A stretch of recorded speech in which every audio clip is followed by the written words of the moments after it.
మధుమేహ వ్యాధిగ్రస్తులు అంటే డయాబెటిక్స్లో మనం ఒకసారి పిల్స్ ఇటువంటి ప్రిస్క్రైబ్ చేస్తాము, కొన్నిసార్లు ఇన్సులిన్ ఇస్తాము. కానీ వీటికంటే ముందు మోస్ట్ ఇంపార్టెంట్ ఏమిటంటే డైట్. సో డైట్ గురించి చెప్పాలంటే అదొక పెద్ద ఓషన్ అనమాట. దాని గురించి ఎవరికి అవగాహన ఉండదు. కాబట్టి దానికి సంబంధించిన స్పెషలైజేషన్స్ ఉన్నాయి కాబట్టి, అంటే BSc nutrition, MSc nutrition, further దాంట్లో పిహెచ్డి, వాళ్ళే దాంట్లో నిజమైన నిష్ణాతులు. సో యాజ్ ఎ డాక్టర్స్ మాది ప్రిలిమినరీ ఇంట్రొడక్షన్గా పేషెంట్ చెప్తాం అనమాట. డాక్టర్స్ ఎవరు న్యూట్రిషన్ ఎక్స్పర్ట్స్ కాదు. న్యూట్రిషన్ అనేది అదొక వ్యాస్ట్ ఓషన్ అనమాట. కాకపోతే కొన్ని చిన్న సందేహాలు మనం పేషెంట్స్కి తీరుస్తుంటాం. చాలా వరకు వచ్చే పేషెంట్ సందేహాలు అంటే అది తినొచ్చా, ఇది తినొచ్చా అంటుంటాను అనమాట. ఫర్ ఎగ్జాంపుల్ కొబ్బరి నీళ్ళు తాగొచ్చా, పుచ్చకాయలు తినొచ్చా, మామిడి పళ్ళు తినొచ్చా, ఇది సింపుల్గా చెప్పాలంటే మనం ఏదైనా తీసుకోవచ్చు, కాకపోతే అది మోతాదులో తీసుకోవాలి. ప్రతి వ్యక్తికి ఒక కొలమానం ఉంటుందన్నమాట, ఎంత తీసుకోవాలి అనేది.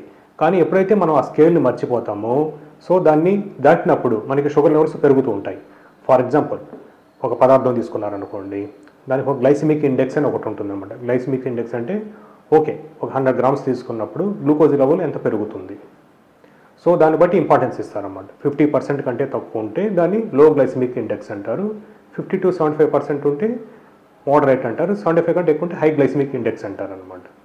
సో 50% కంటే తక్కువ ఉండొచ్చు కదా ఒకటి, అంటే చాలా వరకు తినొచ్చా అంటే అన్లిమిటెడ్ తినొచ్చా అంటారు. లేదు, లో గ్లైసిమిక్ ఇండెక్స్ ఉండి కూడా గ్లైసిమిక్ లోడ్ అంటారనమాట. అంటే ఎంత మనం కన్జ్యూమ్ చేస్తున్నాము, అంటే మన కొలమానం ప్రకారం తీసుకుంటున్నామా, లేదు మనం హీడోనిస్టిక్ ఈటింగ్ అంటే for the sake of pleasure తింటున్నామా, లేదు స్ట్రెస్లో ఉండి తింటున్నామా, ఇటువంటి కారణాల వల్ల ఎక్కువ తీసుకున్నాం అనుకోండి, ఏదైనా సరే అతి సర్వత్రా వ్యజయేత్ అనేది ఉంటుందన్నమాట సాంస్క్రిట్లో. అంటే ఏదైనా సరే అతి ఉండకూడదు. అది ఆహారమే కాదు, ఇంకేదైనా సరే, ప్రేమ కావచ్చు, స్నేహం కావచ్చు, శత్రుత్వం కావచ్చు, ఏదైనా సరే. సో అది దీనికి కూడా వర్తిస్తుందన్నమాట.